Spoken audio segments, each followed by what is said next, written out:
Coulomb का नियम समझ में आ गया था। देखिए इसके आगे हम बताए थे कि 1/4 पाई एप्सिलॉन नॉट बल बराबर क्या बताए थे, 1/4 पाई एप्सिलॉन नॉट। इसका मान कितना बताया था, 9 × 10 की पावर 9। इसका मात्र देखिए कहाँ से आया एक बार, F बराबर 1/4 पाई एप्सिलॉन नॉट, ठीक है ना। और यहाँ से Q1 Q2 बटे R का स्क्वायर, ठीक है ना। क्या था, R का स्क्वायर।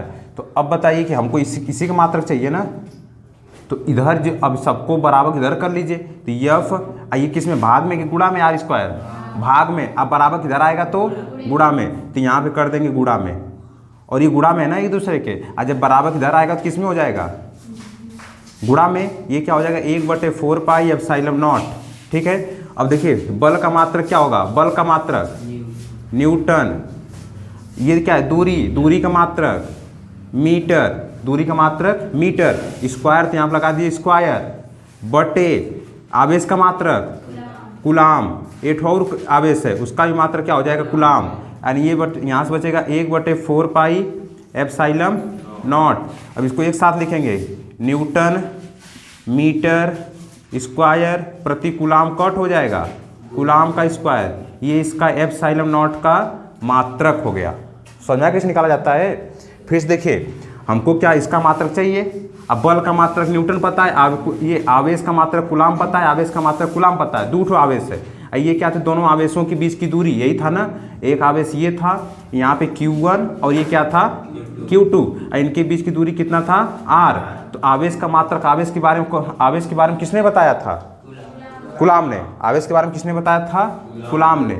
और इसका मात्रक हो जाए कूलाम, और ये क्या, इनके बीच की दूरी। तो सूत्र ये था, हमको इसका मात्रक चाहिए।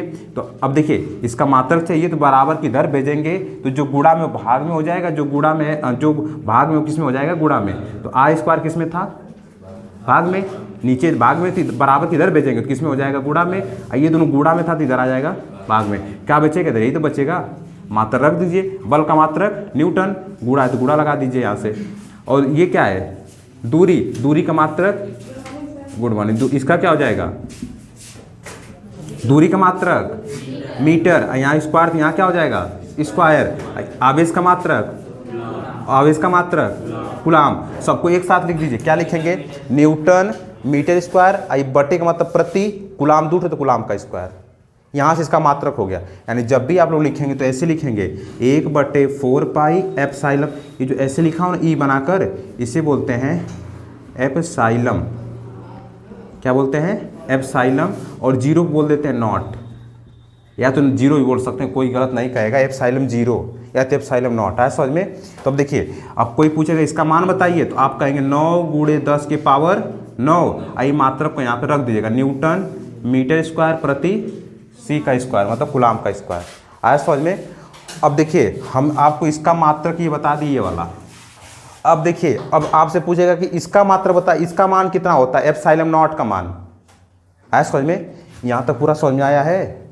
इधर देखिए अब देखिए हम लोग किसका मान ज्ञात करेंगे, इसका। लेकिन हमको इतना देखिए, हमको इतना पता है 1/4 pi epsilon not, 1/4 pi epsilon not, इसका मान हमको पहले से पता है। देखिए क्या होगा, कितना पता है बताइए, कौन, 9 × 10 की पावर 9। अब मात्रक लिखा हूं, न्यूटन मीटर स्क्वायर कूलाम का स्क्वायर।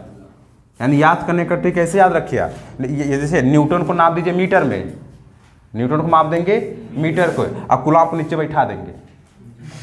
क्या कहेंगे कि ये न्यूटन, ये क्या है कि न्यूटन कहाँ है, न्यूटन ऊपर है, अब इनके बगल मीटर को माप दीजिए इसमें मीटर स्क्वायर से।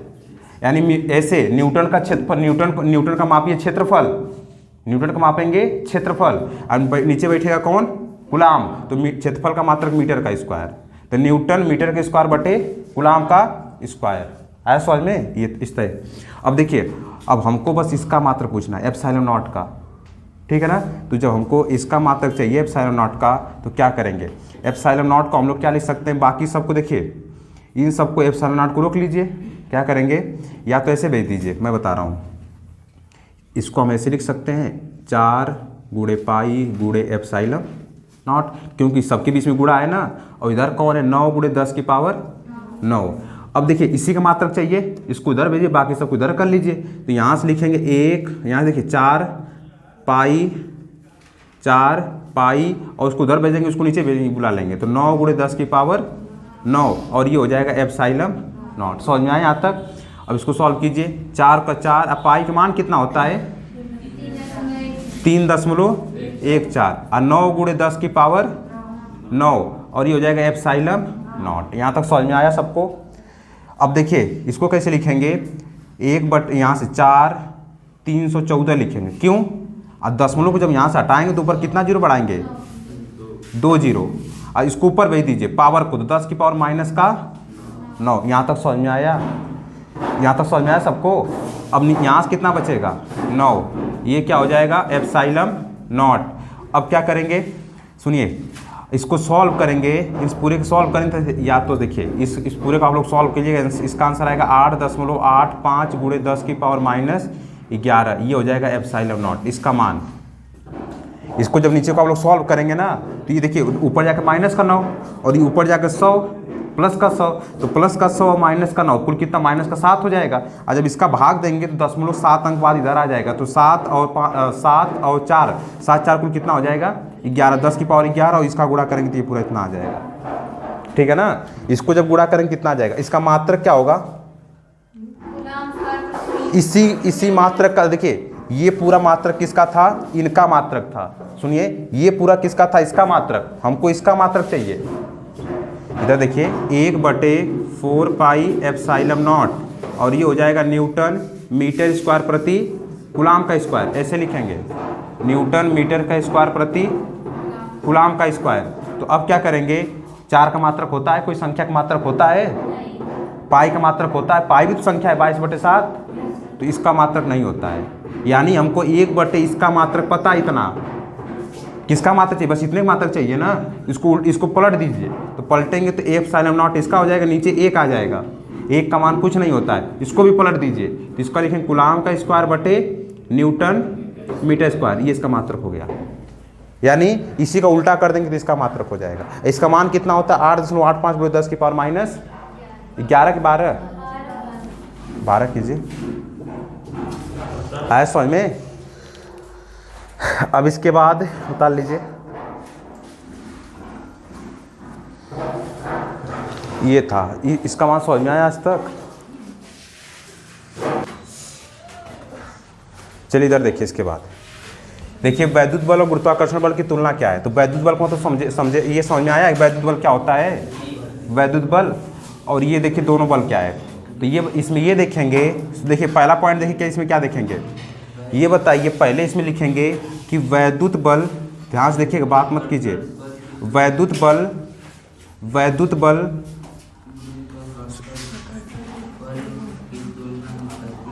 बात मत कीजिए, वैद्युत बल माध्यम पर निर्भर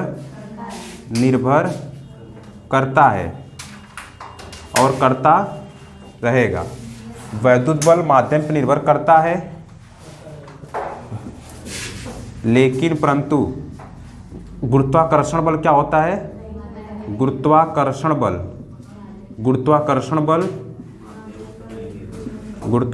बल माध्यम पर निर्भर क्या करता है, निर्भर नहीं करता है।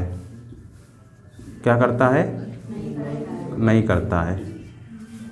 ये समझ में आया? अब इतना बड़ा इका लिख दिया, कुछ समझ में आया?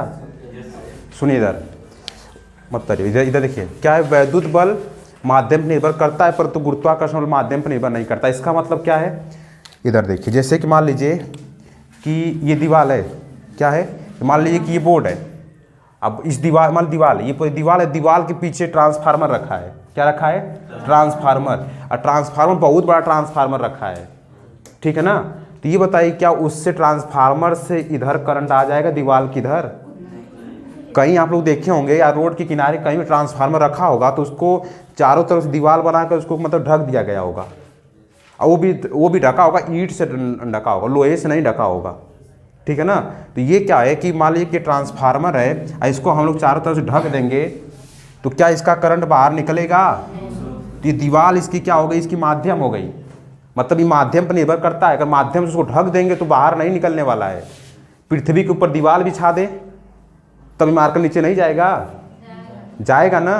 तो इसका मतलब पृथ्वी जिस बल से, मान लीजिए कि पृथ्वी है आपकी, ये क्या है आपकी पृथ्वी है, आप पृथ्वी के ऊपर सब दीवार बना दीजिए इस तरह, इसको ढक दी दीवार से, ये बीच में ट्रांसफार्मर रख के इसको दीवार से ढक दीजिए, लेकिन इसका करंट बाहर नहीं निकलेगा। काय से माध्यम पर निर्भर कर रहा है। इसके पृथ्वी के ऊपर दीवार बना क्या मारकर नीचे नहीं जाएगा? जाएगा। इसका मतलब पृथ्वी क्या करती है? माध्यम पर निर्भर नहीं करती, माध्यम पर निर्भर करता है। समझ में? ये समझ में आया? दूसरा देखिए, यही लिखवाया हूँ कि वैद्युत बल माध्यम पर निर्भर करता है और ये माध्यम पर निर्भर नहीं करता है। दूसरा नियम देखिए, दूसरा ये देखिए तुलना कर रहा हूँ, ये पहला तुलना था। दूसरा क्या है कि एक होता है आकर्षण और एक होता है प्रतिकर्षण। कभी करंट का झटका लगा है? कभी आप लोग सुने होंगे कि उसको बिजली का झटका लग गया, वो मर गया, ऐसा भी होता है। कभी आप लोग सबको झटका लगाओ कि हम लोग को आप करंट का झटका लगा है, लगा है ना। तो सुनिए, करंट का जब झटका लगा हो तो उसमें छोड़ दिया होगा, और जब वो अपनी तेज जब आकर्षित, देखिए जब झटका लगा हो तो आपको मतलब वहाँ से प्रतिकर्षित किया होगा, ठीक है ना। आज जब आकर्षित करता तो आज ये वाला क्लास आप लोग नहीं देखते, यही ना। सुनिए इधर, तो इसका मतलब ये कि वैद्युत बल, और ये बताइए यहाँ से ये गुरुत्वाकर्षण बल कभी देखे कि मारकर यहाँ से छोड़ेंगे फिर आ जाएगा हाथ में? इसका मतलब कि जो ये गुरुत्वाकर्षण बल है खाली अपनी तरफ खींचता है, ढकेलता नहीं है। कभी कोई आदमी छत से गिरा तो कभी छत से कूद कर फिर ऊपर चला गया है? ऐसा नहीं ना। पृथ्वी पे गिरेगा तो पृथ्वी भी पड़ा रहेगा। आया समझ में? यानी ये क्या करता है, सिर्फ अपनी तरफ, देखिए बात नहीं, ये गुरुत्वाकर्षण बल क्या होता है, सिर्फ अपनी तरफ खींचता है।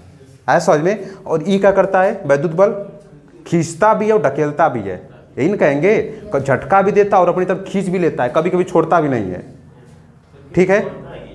कौन सा? अब इसमें देखेंगे खींचने, और अब जब हम पढ़ाएंगे विद्युत वाला चैप्टर, इसका इलेक्ट्रिक, इसके बाद वाला चैप्टर पढ़ाएंगे तो उसमें बताएंगे क्यों मतलब ये खींचता है, ऐसा होता है, ठीक है ना। अभी बताने का मतलब सुनिए, मैं ये बता रहा हूँ कि वैद्युत बल देखिए कभी कभी आपको बरसात के मौसम देखें, बरसात वाले मौसम में अधिकतर लोगों को जब करंट लगता है तो मतलब अपनी तरफ उसको मतलब समझिए खींचने का 90% चांस होती है कि उसको मार डालेगा, ऐसा होता है। क्योंकि उस समय क्या होता है कि जो पृथ्वी से, फिर देखिए जो वहाँ से आप लोग देखेंगे अर्थिंग होता है ना घर पे, उसमें पानी डाल देने से क्या होता है, उसका चार्ज और बढ़ जाता है।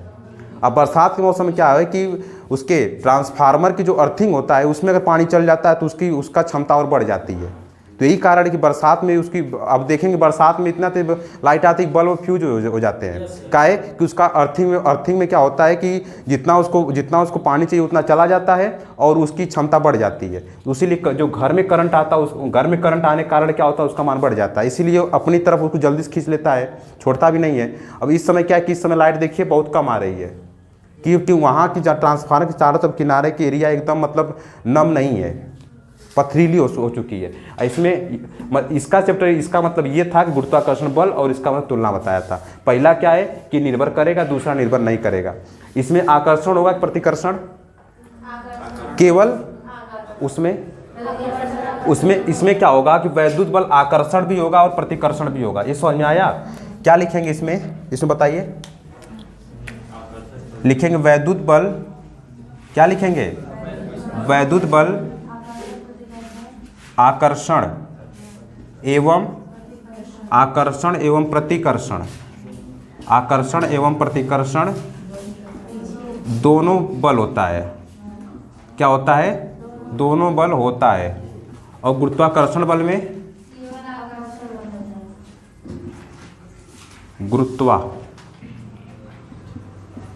क्या होता है? गुरुत्वाकर्षण बल केवल आकर्षण होता है, आकर्षण। समझ में आया? इसमें आकर्षण और प्रतिकर्षण दोनों बल होता है। तीसरा देखिए, अब ये देखेंगे कि सबसे अधिक प्रबल कौन होता है? वैद्युत बल। कभी देखे हैं कि इसमें मान लीजिए ये जब अपनी तरफ खींचता है ना, कभी कभी ऐसा आता है कि ये आदमी को मतलब मार भी देता है खींच कर, और कभी पृथ्वी अपनी तरफ खींचती है तो उसको मारती नहीं, जब बहुत ज़्यादा ऊपर से खींचेगी तब वो आदमी टूटेगा तो पैर टूट जाएगा, उससे मर जाता है। लेकिन ये वाला जो बल है पास में ही खींचेगी तो उसको जब तक आदमी मार तो वो छोड़ेगी नहीं। तो सबसे प्रबल कौन हुआ? वैद्युत। और सबसे ये क्या हुआ? सबसे कम प्रबल है। प्रबल तो दोनों है लेकिन सबसे अधिक प्रबल ये है और इसकी तुलना में ये दुर्बल बल है। ऐसा समझ में? तो ये लिखना है कि वैद्युत बल क्या होता है सबसे, बताइए यहाँ से क्या लिखेंगे? वैद्युत बल प्रबल होता है और क्या होता है? गुरुत्वाकर्षण बल को क्या लिखेंगे? गुरुत्वाकर्षण बल क्या होता है? दुर्बल होता है।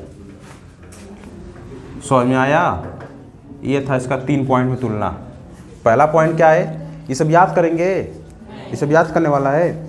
वैद्युत बल माध्यम पर निर्भर करेगा और माध्यम पर निर्भर नहीं करेगा। माध्यम पर निर्भर करने का मतलब कि जब हम लोग तार खरीदते हैं तो उसके ऊपर प्लास्टिक से चारों तरफ से घेरा रहता है, इसका मतलब माध्यम पर निर्भर कर रहा है ना, मतलब करंट को बाहर नहीं आने दे रहा है। तो उस तार में क्या हो रहा है कि प्लास्टिक माध्यम का काम कर रही है ना, मतलब माध्यम पर निर्भर करता है, इसलिए उसका करंट बाहर नहीं आता है। अब गुरुत्वाकर्षण बल को पृथ्वी ढक दें तो क्या तब उसका बल नहीं लगेगा? तब भी वो लगेगा। ये बताइए वैद्युत बल